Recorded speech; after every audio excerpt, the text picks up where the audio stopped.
Boa noite, eu sou o professor Leonardo Vieira. Essa é a disciplina de Hidrologia e Hidráulica e essa é a nossa aula sobre hidrodinâmica. Pois bem, hidrodinâmica, ela trata do movimento da água, tá? Como a gente está falando aqui de hidráulica e hidrologia, nós vamos tratar bastante sobre os conceitos aplicados à água, né? Então, a hidrodinâmica, ela trabalha o movimento da água. Ela também pode ser caracterizada aí como o movimento de fluidos, mas como para nós aqui ela é de fundamental importância o entendimento sobre os conceitos e aplicações em relação à água, então nós vamos trabalhar aí mais basicamente com água, tá? Vamos dar alguns exemplos envolvendo alguns outros fluidos, mas basicamente nós vamos trabalhar com água, tá? Quais são as aplicações da hidrodinâmica, né? Aí nós temos aí dentro dessas aplicações cálculo de vazões, né? Tá? O cálculo de vazões, temos também a questão da aplicação dos vertedores, barragens, tá? Entender também a questão do movimento desse fluxo, né? A gente vai entender também algumas questões relacionadas aí à erosão, tá? Transporte de sedimentos, né? Tá? Que podem estar relacionados aí principalmente, tá? Mas agora inicialmente vamos trabalhar com conceitos aplicados aí à nossa hidrodinâmica de maneira geral, aí, tá? Bom, primeiro vamos trabalhar aí com o conceito de fluido ideal e algumas divisões que nós temos aí dentro da hidrodinâmica, dentro da hidráulica, tá? Bom, o nosso fluido ideal, ele é um fluido não viscoso. O que é não viscoso? Ele não tem a questão de atrito entre as partículas, né? Ele não tem essa questão de apresentar um atrito entre as partículas, uma adesão entre as partículas que compõem um mesmo fluido, tá? Então, quando ele obedece a essas características, a gente tem um fluido como sendo não viscoso, tá?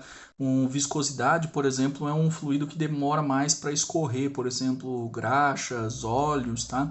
Então elas têm uma característica de adesão entre as partículas, então gera uma força de atração, um atrito, e acaba não elas demoram mais para escoar, tá? No nosso caso que o fluido ideal ele não tem essa característica, então ele é não viscoso, tá? A água é um bom exemplo de um fluido não viscoso, tá? Que ele tem baixa adesão entre as partículas.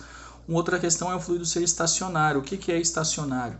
Estacionário é que quando dentro de uma mesma linha de velocidade, todas as partículas apresentam a mesma velocidade, tá? Incompressível é quando esse fluido ele não tem características de se deformar.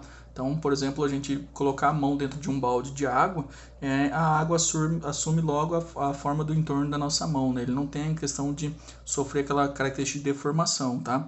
Outra questão é que seja um fluido irrotacional, ou seja, ele não apresente turbulência de rotação, então ele não tem rotação entre as partículas, e a partir disso ele não tem uma rotação dentro das partículas, por consequência ele acaba não gerando uma turbulência dentro do processo, tá? Bom, começando o nosso conceito, a primeira coisa que a gente falou aí é de movimento, né? Então, falando em movimento, nós temos aí a questão do que é vazão, por exemplo, tá? Como que nós caracterizamos vazão? Vazão ela é caracterizada pela letra Q, tá? Q, vazão, é a nossa letra Q, tá? Ela normalmente é dada em metro cúbico por segundo, tá? Mas ela também pode ser dada em litros por segundo, centímetros por segundo, tá? Metro cúbico por hora, tá? É um conceito bastante amplo que pode ser aplicado aí, tá? Mas o que é vazão? Vazão é a a quantidade quando entende-se quantidade é um volume, né? Então pode ser um volume, né?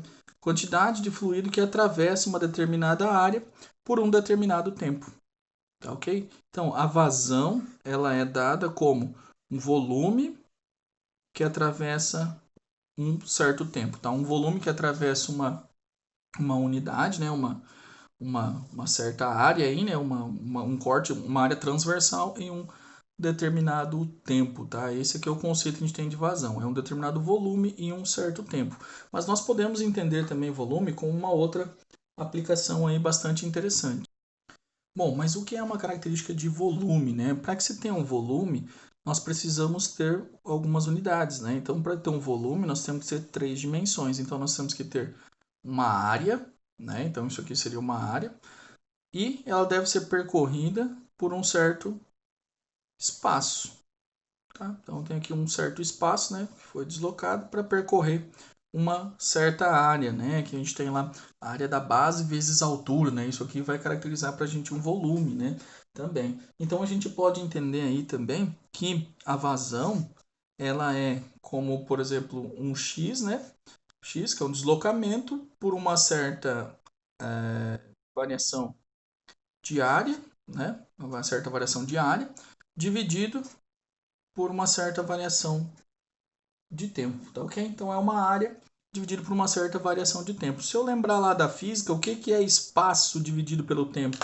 Quando eu falo em espaço dividido pelo tempo, né, um espaço em um certo tempo, eu tenho um conceito de velocidade, tá? Então a minha vazão, ela também pode ser definida, a minha vazão ela também pode ser definida como a velocidade que acontece através de uma determinada área, tá? Uma velocidade através de uma determinada área. Então, também é um conceito que a gente pode aplicar, tá?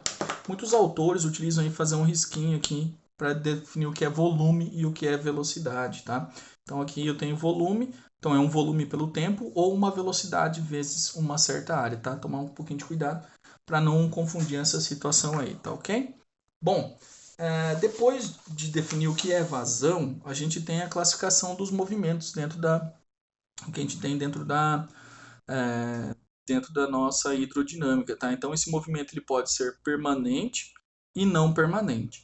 O movimento permanente é aquele que ele também pode ser caracterizado como uniforme e como não uniforme. Tá? Então, ele pode ser uniforme e não uniforme, e se ele for não uniforme, ele pode ser acelerado e não acelerado. Tá? Qual que é a diferença entre os dois? O movimento permanente é aquele em que não se alteram as características, tá? Então a vazão é a mesma em todos os pontos dessa linha, o movimento permanente, tá? As questões de força, velocidade, vazão, elas independem do ponto, tá ok? Então ele é um movimento permanente. Já o não permanente é o contrário. Então, elas não dependem do tempo, né, do transcorrer do tempo, de onde está se deslocando. No não permanente, essas funções elas variam de acordo com o tempo, de acordo com onde elas estão se deslocando. Tá? Essa é a principal variação que eu tenho entre eles. Tá? Dentro dos movimentos uniformes, eu tenho as seguintes características. Tá? O que é o movimento? Um movimento uniforme é quando eu tenho a mesma vazão percorrendo todo a extensão, tá? Então, nesse caso aqui eu tenho a vazão 1, que é igual a vazão 2, a área 1 é igual à área 2 e a velocidade em 1 é igual à velocidade em 2, tá? Então, o movimento ele é constante aqui nesse espaço aqui, tá? Nesse caso aqui, quando eu tenho um movimento aqui que é não uniforme, e nesse caso, desculpa, não uniforme, aí ele pode ser acelerado ou desacelerado, né? Não acelerado, aí nesse caso que eu tenho aqui a vazão em 1 é igual a vazão em 2, mas a área em 1 é diferente da área em 2, certo? E, por consequência, a minha velocidade 1 ela é diferente da velocidade 2, tá? Porque se a vazão em 1 ela é a mesma que a vazão em 2, ou a área ou a velocidade tem que se alternar aqui, tá? Porque se elas não se alternarem, eu não tenho como ter esse conceito aplicado aqui da vazão em 1 ser igual à vazão em 2, tá? Então a vazão é a mesma nos dois pontos, a diferença é que as áreas inicial e final são diferentes, né? Tá? E a velocidade inicial e a velocidade final também é diferente nos dois. Já quando eu tenho um movimento não contínuo, tá? Um movimento não permanente, é quando eu posso ter, por exemplo, aqui um deslocamento, né? Uma saída de um determinado fluido em uma certa parte aqui, tá? Então eu tenho uma parte saindo aqui, apesar de todos estar entrando, uma parte saindo aqui, uma parte saindo aqui. Nesse caso, a minha vazão ela é diferente, a vazão 1 diferente da vazão em 2. A área 1 ela também é diferente da área 2, né? Da saída. E a velocidade 1 também é diferente da velocidade em 2, tá? Então, isso aqui é o que eu tenho de movimento não permanente, tá? Movimento não permanente. É quando eu tenho alguma saída, algum escape, né? Uma diferença entre a entrada e a saída aqui nesse passo aqui, tá ok? Bom, então entendendo isso, quando eu tiver um movimento uniforme, eu tenho uma equação de continuidade, por exemplo, que a vazão ela vai ser a mesma, a vazão 1 ela vai ser a mesma, tanto na área 2 vezes a velocidade 2, que vai ser igual na área 3 vezes a velocidade 3, por consequência vai ser igual, tá? Então isso é a equação da continuidade, ela nos diz que a vazão é sempre a mesma dentro de um movimento permanente. Tá? Se eu tiver um movimento permanente, a minha vazão vai ser a mesma. A vazão vai ser a mesma. O que pode ser alterado é as áreas ou as velocidades, mas a minha vazão vai ser sempre a mesma. Tá? Isso é o que diz na equação da continuidade. A equação da continuidade diz que sempre que eu tiver um movimento permanente de um fluido, ideal, as vazões são sempre as mesmas em todos os pontos de escoamento. Tá? A vazão também ela pode ser caracterizada em diferentes formas, tá? Porque uma coisa é a gente trabalhar com a vazão do fluido, né? Então seria quando a gente trabalha com a vazão em metro cúbico, né? Ou litros por segundo, ou metro cúbico por segundo, mas eu posso trabalhar também com a vazão em massa, né? Aí a vazão em massa ela pode ser dada em quilos, né? Quilos por segundo, tá? Quilos por segundo. E também ela pode ser dada em peso, e quando eu falo em peso, ela pode ser dada em newton por segundo. Tá, ok? Então a vazão em massa ela é decorrência, podemos caracterizar aqui também como sendo a massa específica, tá? Então a massa específica vezes dividido pelo tempo, tá? Então a gente tem aí várias aplicações em que a gente trabalha com essa situação, tá? Então a gente pode trabalhar com uma situação aqui de vazão em massa também, tá? Também é bom a gente lembrar aqui que a gente tem que a massa específica de um determinado composto ou material, ela é igual a massa dividido pelo volume. Se eu passo aqui para cá multiplicando e substituo aqui dentro dessa fórmula, eu fico que a minha vazão em massa, ela vai ser igual a minha massa específica vezes o volume dividido pelo tempo, tá? E aí eu tenho o conceito de vazão, então eu também posso entender que a minha vazão em massa é a massa específica vezes a vazão nominal que eu tenho, tá ok? Vezes a minha vazão nominal aí também, tá? Então a vazão em massa ela é igual a massa específica vezes o volume dividido pelo tempo, tá? E aí a gente pode transformando, né, mudando, a gente entende que o volume dividido pelo tempo é característica de vazão, tá? E com o peso acontece a mesma situação para o peso específico, tá? Por que é importante? Como eu falei para vocês agora há pouco, a vazão ela é importante para a gente entender alguns conceitos, né? E também no início lá eu falei sobre algumas aplicações que a gente tem aí dentro da hidrodinâmica, né? Então, um dos conceitos é o conceito de carga de nutrientes que vão sendo transportados ou de carga de sedimentos. E aí, muitas vezes, a gente trabalha com isso em massa, né? Define isso como quilos por metro cúbico ou também trabalha com quilos por segundo, quantas toneladas por segundo de dejetos ou de alguns componentes, né, aí de sedimentos estão sendo transportados em uma determinada bacia. É mais utilizado isso em hidrologia fluvial, tá? Mas a gente consegue fazer alguns paralelos aí dentro dessa situação, tá ok? Bom, o conceito mais importante que a gente tem dentro da hidrodinâmica é o conceito do termo do teorema de Bernoulli, tá? O teorema de Bernoulli, ele diz que ao longo de qualquer linha de corrente é constante a soma das alturas, tá? Essa soma das alturas aqui, entenda-se por energia, tá? É constante a soma das alturas, tá? Todo corpo de água ou todo material, né, em movimento, todo o corpo, se a gente imaginar que a água são milhares e milhares de pequenos componentes, e cada componente desse traz uma carga de energia e transfere essa carga de energia um ao outro e também recebe essa carga de energia dependendo de uma altura em que ela se encontra, por exemplo, nós podemos entender que esse é o teorema mais importante do transporte de energia. O teorema de Bernoulli ele nos fala sobre o transporte de energia, ou seja, ao longo de qualquer linha de corrente, ao longo de qualquer curso que você tenha dentro de um determinado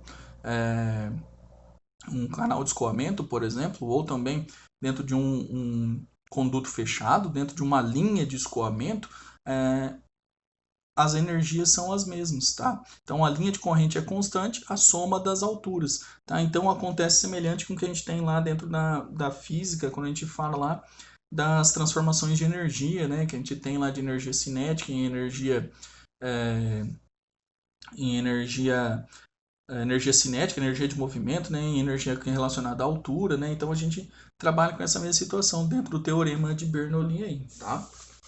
Bom, como eu falei para vocês, essas alturas elas são características de energia, tá? Então elas são bastante características aí, a gente trabalha com elas aí. Por exemplo, uma energia de posição, tá? O tipo de energia de posição. Qual que é a nossa denominação hidráulica? Seria uma cota, né, uma altura acima de um plano de referência. Seria a nossa altura geométrica. E a representação dela, essa energia geométrica aqui, né, altura geométrica determinada pela letra Z, tá ok? De pressão é a altura do líquido, tá? Ou seja, a altura piezométrica, que a gente viu lá já em hidrostática, tá? A gente já trabalhou um pouquinho sobre isso aqui, já falou, né? Lá em hidrostática, tá? Então, é a pressão sobre o peso específico, tá ok? E a energia cinética, que é a altura cinética, aí sim ela tem a ver com a velocidade que esse fluido está escoando. Então, quanto maior for a velocidade, maior será as características de um maior será a característica de energia desse corpo aí quando ele está se deslocando, tá? O teorema de Bernoulli basicamente ele nos diz que, como eu falei para vocês, é a soma de todas as energias se mantém constante, né? Então, o que diz o teorema de Bernoulli? Se eu tiver um ponto qualquer, um ponto aí dentro de uma altura, né? Um conduto aí, né? E eu tiver um ponto B, tá? Tiver um ponto B, o que ele diz para a gente aí? Qual que vai ser a energia que esse ponto B tá transportando, ou que ele tem, né, nesse momento? Qual será a energia desse ponto B? A energia dele vai ser dada por Z, que é a cota do ponto B. Então, se esse conduto tiver, por exemplo, a uma certa altura, né? Então, ele vai representar um valor aí que vai ser dado em metros, né? Esse Z vai ser dado em metros, tá? Então, ele é uma cota, uma altura desse ponto Z. Qual que é a pressão que está sendo exercida sobre ele? É a pressão interna aqui do fluido, né? Uma pressão interna que está acontecendo dentro do cano aqui, tá? Dividido pelo peso específico dele. Então depende do material que ele está também, certo? Depende do material que ele tem, que ele é, ou seja, do que é, qual o fluido, né? Que ele é composto. Então esse fluido vai influenciar a pressão sobre esse peso específico dele. E também a velocidade em que ele está se deslocando. Quanto maior for essa velocidade que ele está se deslocando, maior vai ser essa taxa de energia, tá? Então, essa energia que esse corpo tem, ela vai se apresentar de forma constante durante todo esse percurso. Então, durante todo esse percurso aqui, a gente vai ter essa forma constante. O que pode acontecer? Pode acontecer uma variação entre elas. Tá? Então, de acordo com a altura, aumentou a altura, aumenta-se essa energia. Só que quando aumentou a altura, diminuiu-se a pressão, por exemplo. Tá? Então, uma problemática que pode acontecer. Então, a altura, as energias dentro desse processo, elas se mantêm constantes. O que se altera são os componentes dessa energia. Então, ela pode alterar a sua velocidade, porém mantém-se a energia constante. Se aumentou a velocidade, as outras duas têm que diminuir alguma coisa para que essa energia se mantenha de forma constante. Tá? Então, esse é basicamente o nosso teorema aí que fala, que trata da energia dentro do sistema ou dentro do processo aí de Bernoulli, tá ok? Dentro do teorema de Bernoulli, certo? Bom, e quando eu tiver dois pontos aí, né? Um ponto escoando para o outro, tá certo? Tá? Então, se eu tiver dois pontos escoando, a energia em A é igual à energia em B, tá? Então, vamos cair naquela mesma situação de igualar os dois pontos, tá? Então, se eu tenho aqui um conceito de altura em A, pressão em A sobre peso específico em A, velocidade em A ao quadrado sobre 2G, vai ser igual ao mesmo. Então, a energia se mantém constante dentro desse ponto, tá? Então, se eles estiverem numa mesma linha, elas vão se manter constante essas energias aí, tá? A gente pode sim ter variações de uma ou de outra, mas a energia dentro do processo, a energia é a mesma. Se ele está no ponto A ou no ponto B, a energia é a mesma. O que pode acontecer, novamente, é uma variação dentro dessas componentes da energia que fazem parte do teorema de Bernoulli, tá ok? Uma outra questão interessante, quando a gente tem, até agora estamos falando de fluidos ideais, tá? Fluidos ideais dentro da situação aí, do conceito do teorema de Bernoulli. Quando eu falo em fluidos reais, aí nós temos uma pequena diferença, tá? Por exemplo, se eu tiver aqui uma inclinação, se eu tiver aqui, ó, nós temos uma cota aqui, uma energia Z1, e ela for diferente dessa energia Z2, tá? Por exemplo aqui. e aqui Z2, né? Então ela for um pouco diferente, tá? Então se eu pegar aqui uma linha, ó, elas vão ser um pouco diferentes, tá? Imagine que eu tenho aqui o plano de referência, né? O ponto aqui, e aqui o plano de energia, né? A escala de energia que está subindo de um lado para o outro, né? Então aqui, se eu tenho uma diferença aqui na altura das duas, eu já tenho uma diferença dessa energia aqui, tá ok? E aí, quando eu estou falando de fluidos, né, reais, eles não têm essa característica de suprir essa energia dentro deles mesmos, mas a gente tem algumas formas de retratar isso, né?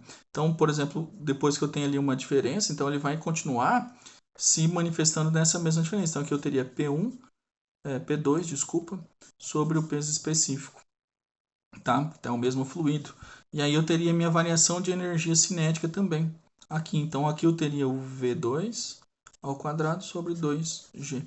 Então percebe que a gente tem uma variação, ó. Enquanto esse aqui está atingindo esse ponto de energia aqui em cima, esse aqui está atingindo esse ponto aqui embaixo. E aí para compensar isso daqui, ou para a gente entender onde que está, se vocês lembrarem lá dos conceitos de energia aplicada, a energia não se perde, né? Então a energia se transforma de alguma forma, tá? Então isso aqui a gente chama esse ponto aqui de perda de carga, tá? Que é o nosso Hzinho, H minúsculo, que é a nossa perda de carga. A perda de carga, como a gente está falando aqui de alturas e energias, a perda de carga é uma perda de energia, tá? Então basicamente ela é uma perda de energia, certo? Como é que perde essa energia? Como a gente está falando aqui de fluidos reais, essa perda de energia, ela vai sendo desproporcional, ela vai acontecendo em relação à perda de energia, por exemplo, por calor, quando a gente tem um atrito com as paredes de onde a gente está se deslocando, tá? Ou por uma dissipação de energia maior, alguma interferência no sistema, tá? Então essa é a perda de carga, seria quando tivesse uma perda de energia, tá? Então quando a gente tem uma variação desses pontos, falando de fluidos reais, aí a gente tem uma outra formulazinha que a gente aplica aqui, tá? Que é basicamente a mesma, mas aí se eu tenho ponto para compensar que a energia em A é igual à energia em B, né? O que eu tenho aqui? Em A eu teria o ZA mais a pressão em A dividido pelo peso específico, mais velocidade em A ao quadrado dividido por 2G, tá certo? E aqui do outro lado eu vou ter, aqui do outro lado eu teria o meu, vamos colocar para ficar igualzinho aqui, V, que bela caneta, vamos lá.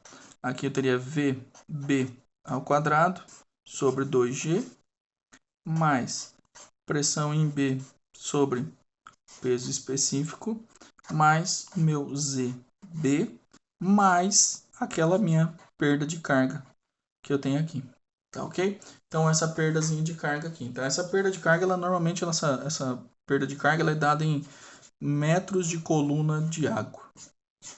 Tá? A gente vai trabalhar com esse conceito aplicado aí, tá ok? Bom, por essa aula era isso, né? Nossa parte de hidrodinâmica. Então a gente tratou sobre a teoria de Bernoulli aí, como ela se comporta, né? Percebeu que ela é um movimento de energia que acontece entre dois pontos, tá? E aí vamos para uns exercícios aí nas próximas aulas. Muito obrigado.